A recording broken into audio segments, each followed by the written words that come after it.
భద్రాద్రి కొత్తగూడెం జిల్లా భద్రాచలం ఏరియా ఆసుపత్రిలో వైద్యులు అరుదైన ప్రసవం చేశారు. వెంకటాపురం మండలం నూగురు గ్రామానికి చెందిన సంధ్యారాణి 5.20 కేజీల బరువున్నటువంటి శిశువును ప్రసవించింది.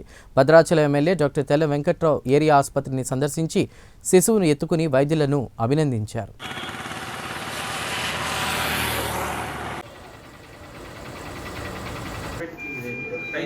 మదర్ ఇలాగే ఉంటుంది సార్ దిట్టంగా. లాస్ట్ నోడల్ ఆఫీసర్ పేరా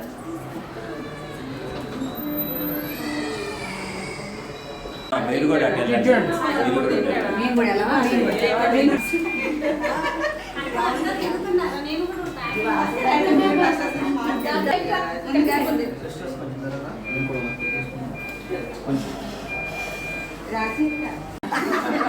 ఏసీలో ఉండవడం ఎవరు మీకు